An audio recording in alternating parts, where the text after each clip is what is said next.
is no region on Earth where temperatures are increasing faster than the Arctic. Ecosystems are undergoing profound shifts, and the livelihoods of local people who depend on them are under threat. At the same time, global demand is increasing for minerals, forest resources, and energy.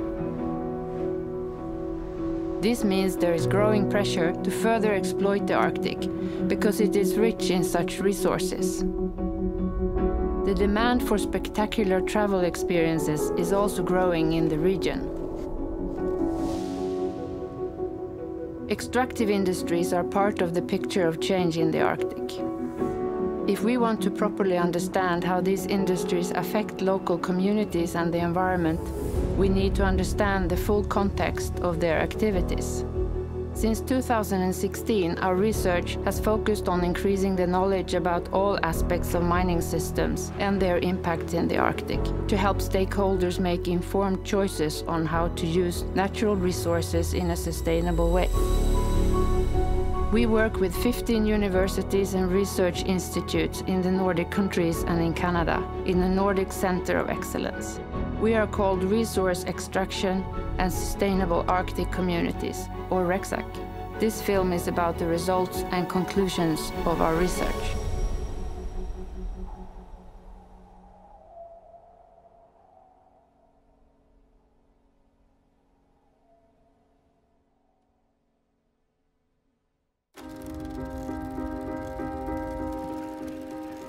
The public at large tend to think of a mine as a hole in the ground from which minerals, metals or fossil fuels are extracted. In reality, mineral extraction involves a wide range of activities and technical systems that have far-reaching impacts, often a long way from the site of a mine and long after it has ceased operations. Mining requires the production and transmission of energy to power machinery and towns. And it requires infrastructure like roads and railways to transport commodities and equipment.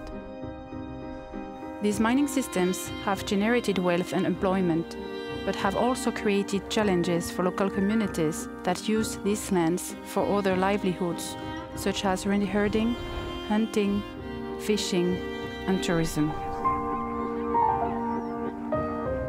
In REXSAC, we have explored this complexity through case studies.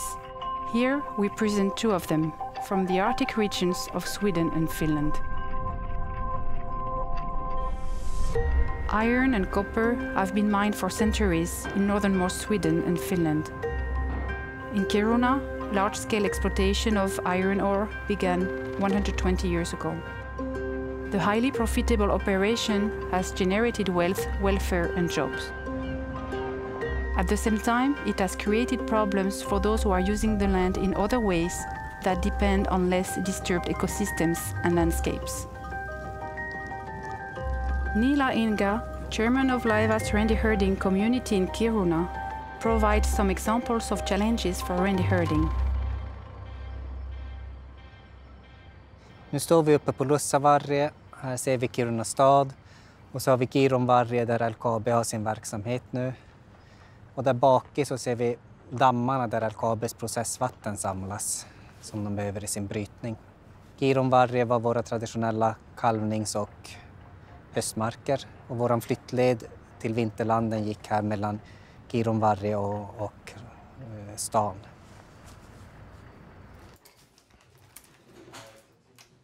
Gruvdriften i Kirunaområdet och på våran samebys marker har ju varit i kan säga 130 år. Och den har ju påverkat samebyn väldigt hårt och byns renskötsel. I och med det faktum att det tar mark bit för bit. Så att våra flyttleder har förändrats, flyttats, klippts av, försvunnit. Betesmarker har försvunnit. Vi har redan passerat tipping pointen för länge sedan för vad renskötseln, för vad renen klarar av i direkt markbortfall. Här i området runt Kiruna stad så har vi ju dels staden och så LKABs verksamhet som tar en väldigt stor del av samebyns marker, så att det som blir kvar är den här lilla snutten här, 5 kilometer. In addition to this challenge, climate change is already creating serious threats to reindeer husbandry. Vi har en vinter nu för tiden. Vi har oftare 0-gradigt än minus 30 som var normalt förut. Så när renen ska hitta mat så sticker den näsan i snön. Det kan vara 1 meter djup snö och känner den lukten av lav så gräver den. Men om det blir islager i snön så känner den inte lukten. Och det innebär ju att renen hittar inte mat och den sprids ut på större områden. De kommer ut på järnvägar, bilvägar, in i städer där de vanligtvis inte är och vi förlorar kontrollen på renarna.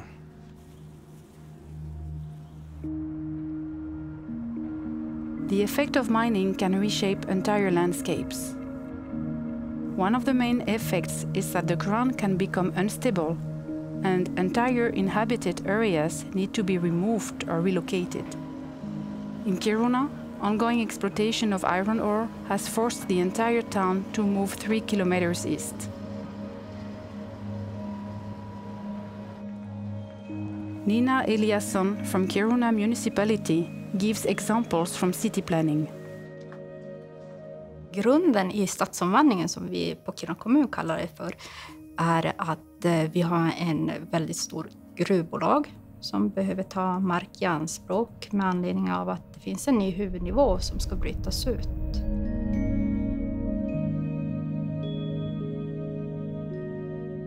När malmen bryts ut så kommer marken ovanför att påverkas.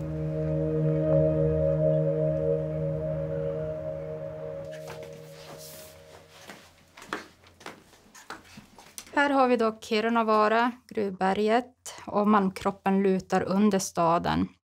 Här har vi Kirunas nuvarande kommersiella centrum. Och det som kommer att påverkas det är ungefär den här biten. LKAB vill ha så ekonomiskt försvarbart som möjligt medan vi vill skapa mervärde för kommuninvånarna. Att både LKAB och Kiruna kommun tar ansvar för deras framtid. The mining company's efforts to compensate affected land users have not solved all problems.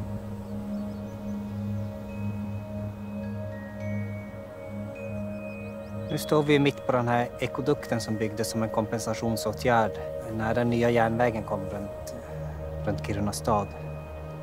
Störningen och bullret här på den här godsbangården gör att renen inte vågar komma fram till den här ekodukten och passera spåret.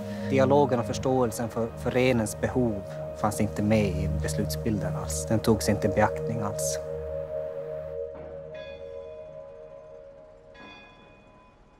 As Kiruna deals with the ambitious city transformation, new mining exploration in the area will create more jobs, but also more challenges for residents in the near future.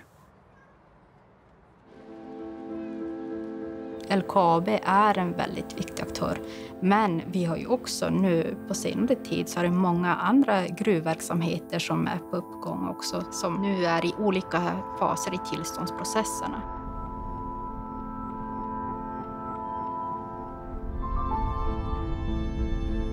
After 15 years of exploration, planning and permitting processes, mining of iron ore in the open pit mine of Hannukainen in the Kolari municipality in northern Finland may soon start again.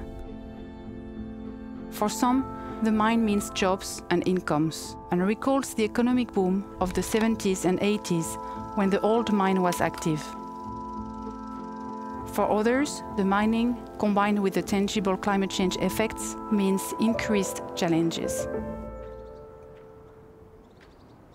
Meillä on nyt tarkoitus avata täällä uudelleen tämä alue ja hyödyntää täältä rautaa, kultaa ja kuparia. Tämän kaivoshankkeen toiminta-aika on arviolta 20 vuotta, mutta mahdollisuuksia on jatkaa sitten, jos löydetään lisää esiintymää. Tästä kaivoshankkeesta on suuri hyöty kolarilaisille, Kolarin kunnalle ja ilman muuta myös lähikunnille, koska meidän työllisyysvaikutus on rakentamisvaiheessa 500 henkeä tarvitaan töihin ja sitten toiminnan aikana 300 henkeä töihin, eli työllisyysvaikutus on suuri. But for those who pursue traditional livelihoods, reopening the mine is a cause for concern. Vili Kurki, leader of Muonio herding cooperative, is worried about the effects of the reopening of the mine on his reindeer and herding practices. No, tämä Hannukaisen suunniteltu kaivoshanke, niin sehän tulee vaikuttamaan meidän porotalouteen kuitenkin sillä lailla, että lajunalhueet vähenee, katoaa osa tärkeimmistä lajunalhueista ja sitten kaikki infra, mitä siihen tulee lisää. On meluhaitat, pölyhaitat ja paljon semmosiakin, mitä ei oikeastaan pysty edes tässä kohdassa vielä ennustaa. Sehän tietysti tuo muu maankäyttö, niin kuin tämä suunniteltu kaivos, niin sehän katkaisisi yhden tärkeimmästä kuljetusreiteistä esimerkiksi tähän tähän Rautuvaara-Aijalle. Ja sitten siitä lähtee eteen käsin on suunniteltu, että junalla viedään sitten rikastettu tavara maailmaan. Ja junarata on sitten tietenkin semmoinen riski, että se tulee jäämään porojalle siihen, sehän on vain fakta. Lisää liikennekuolemia ja tietenkin varmasti lisää kansen auton alle jää. Rekkaliikenne kasvaa ja kaikki muukin.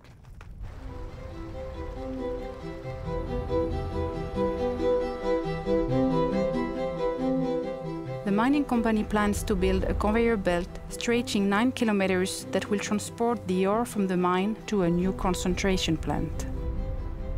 Sinne on kuljettimen tiettyihin kohtiin, mistä ollaan katsottu poronhoitajien kanssa, että mistä porot kulkee nykyisin, niin pyritty saamaan sellaisia kuljettimen alituskohtia, mistä siis porot pääsee kuljettimen alitteen kulkemaan, että ne vanhat reitit säilyisivät mahdollisimman hyvin. Se on semmoinen este, että se pitää ääntä ja siinä menee tie vieressä ja kyllähän sitä pitää puhua tietysti, mutta ei tunnu ymmärtävän, mutta ei ne kyllä sillä lailla ymmärrä, että minkälainen kulttuurillinen merkitys ja poronhoidolla on. Ja sitten aivan taloudellinen merkityskin, että kyllähän poronhoito työllistää tosi paljon Lapissa ja paljon meidän alueella. Tourism in the region has a long history. The first tourists arrived in the early 1930s in Aakaslompolo, and the National Park of Pallas Ounastunturi was created in 1938. The growing tourism industry has produced jobs and wealth for decades. Tämä on paratiisi tämä paikka. Matkailulla on tosi iso merkitys alueella. Ja totta kai tämä minun kahvila elää matkailulta, että ei mulla olisi 3 krupposta espressokonetta tuolla, jos meillä ei olisi matkailijoita. Ja sen lisäksi koko Kolarin kunta saa noin 40-50% tuloistansa matkailun kautta. Kyllä tällä pienellä kivilajällä tuossa meidän kylien kuppeessa on tosi iso merkitys. Se on kaikkea semmoista, se edustaa ihan kaikkea semmoista, mitä matkailijat ei halua täällä nähdä. Voin kertoa esimerkkejä siitä, miten matkailu ja kaivostoiminta on toimineet hyvin samalla alueella. Esimerkiksi tuosta naapurikunnasta Kittilästä, että siellä myös Kittilän kaivos on toiminnassa ja kunta voi hyvin.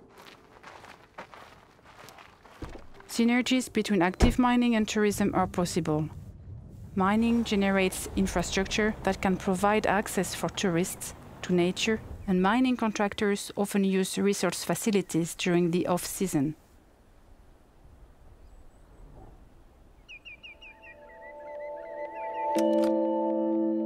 A prominent feature of the mining industry is that all mines eventually come to an end. And when they do, they create challenges, particularly in the Arctic, where distances to alternative employment may be long. In REXSAC, we have explored how communities in the Arctic deal with the challenge of deindustrialization and the remains of abandoned mines. In some cases, mine closures have resulted in ghost towns. At ávvudit in Greenland, only ruins and house foundations remain of what was a bustling mining settlement for more than 120 years. In other cases, communities have found innovative ways to transition. for example by remaking abandoned mines as cultural heritage sites. On the archipelago of Svalbard, all remains from the past that are dated before 1946 are protected as heritage. These include several abandoned mining settlements. On Svalbard, some of the former mining towns are gaining new life as companies build a tourism economy around them. A big challenge, however, is how to deal with toxic waste from abandoned mines. Today, mining companies are legally required to carry out environmental remediation after they close operations. This was not the case in the past. Therefore, many abandoned mines in the Arctic still impact on ecosystems and people. One example is Nautanen in Arctic Sweden, which was opened in 1903 and closed soon after in 1908. This mine left toxic materials behind that are still affecting the ecosystem there. In this way, legacies of abandoned mines contribute to the multiple pressures on Arctic communities. But they can also be a resource for transition. Today, in the Arctic and elsewhere, the time horizons used in assessments of the effects of mining operations are not long enough to cover the full impacts. There is a need for comprehensive assessments of all aspects of mining systems, including the challenges presented by abandoned mines. Another important insight from our project is that it's vital to identify all the impacts on ecosystems and livelihoods that can result from mining, but also from other industrial activities such as energy production and forestry. It is also necessary to examine how these impacts interact with the effects of climate change. The cumulative effects of multiple pressures are now a critical challenge for many livelihoods. Reindeer herding communities, for example, have previously been able to adapt to climate change by using land in a flexible way. But this adaptive capacity is now under increasing pressure as industry encroaches on grazing lands. Local people often hold deep knowledge of impacts on the environment. Therefore, their perspectives should be included in discussions and decisions on strategies for future resource and landscape use. We have therefore worked in close collaboration with local people in this project. It is vital to develop a full picture of all impacts from human activities, including climate change, and at appropriate scales, if we are to navigate towards sustainable development in the Arctic.